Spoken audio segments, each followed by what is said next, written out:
Dans cette partie, nous verrons comment fonctionnent les transactions publiques. Nous commençons donc par créer un portefeuille sur votre compte Sphere by Horizen. Nous commençons par mettre un nom. Nous vous recommandons ensuite de mettre un mot de passe. Vous pouvez cliquer sur Continuer.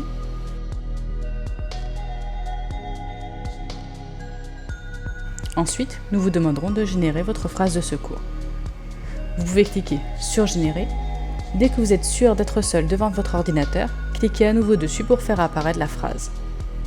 Donc, cette phrase de sauvegarde sera nécessaire pour récupérer votre portefeuille, donc ne le jetez pas et ne le partagez avec personne. Votre phrase de sauvegarde est ici. Nous vous recommandons de la conserver en lieu sûr. Ici, nous la gardons sur un bloc-notes pour la démonstration.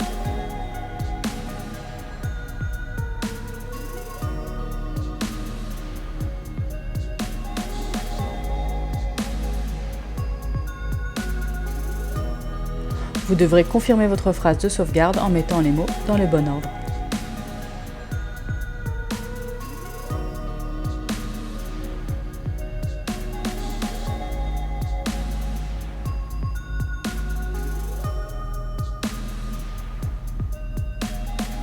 Votre portefeuille est maintenant créé. Pour commencer, une adresse est automatiquement créée. C'est une adresse publique. Nous l'appelons aussi adresse transparente. C'est une adresse à pseudonyme, comme pour le Bitcoin. Ici, nous sommes intéressés à recevoir du Zen. Vous devrez donc cliquer sur le bouton vert. Votre adresse Zen apparaîtra sous la forme d'un code QR et de caractères. Vous pouvez donner cette adresse à quelqu'un s'il doit vous donner des Zen, ou alors le copier dans un autre portefeuille que vous gérez si vous souhaitez faire un transfert. Ici, nous allons transférer les Zen depuis un autre portefeuille Zen, le Swing Wallet. Il est important que votre application soit synchronisée à 100% si vous prévoyez d'effectuer une transaction. Veuillez vérifier à gauche à chaque fois que vous souhaitez faire une transaction ou démarrer un chat. Vous pouvez retourner sur Sphere by Horizen et attendre que la transaction soit confirmée. Ensuite, vous pouvez cliquer sur Rafraîchir la balance, ou alors elle se rafraîchira toute seule et vos Zen apparaîtront.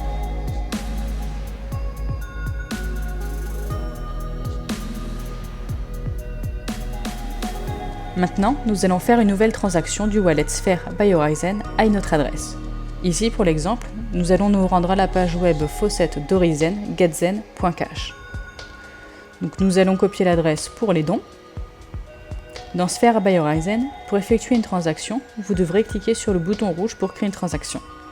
Dans la section Envoyer, collez l'adresse où vous voulez envoyer vos Zen et mettre le nombre de Zen que vous souhaitez transférer. Ensuite, entrez votre mot de passe.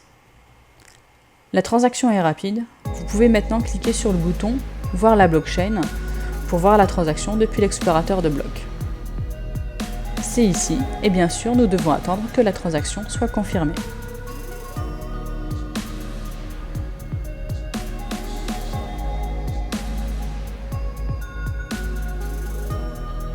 Si nous retournons à la page web du faucet, nous verrons que la balance n'a pas beaucoup bougé. C'est parce que la transaction n'est pas encore confirmée. Sur Sphere by Horizen, vous pouvez mettre à jour votre solde en cliquant sur Mon Zen ou rafraîchir en cliquant sur votre wallet. Sur le wallet, vous trouverez l'historique des transactions. Ici, c'est la partie rouge qui va nous intéresser, qui correspond à vos retraits. En cliquant sur la transaction, vous obtiendrez tous les détails. Cela peut prendre quelques minutes pour être confirmé.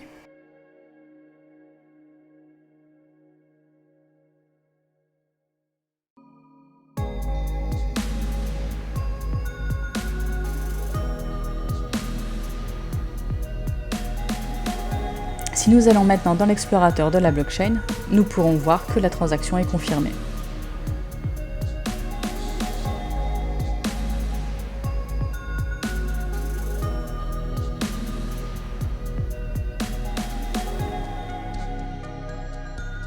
On peut voir qu'il a fallu environ 3 minutes pour que la transaction soit confirmée. Et si nous retirons sur la page web du faucet et que nous rafraîchissons la page, nous pouvons voir que les Zen sont arrivés.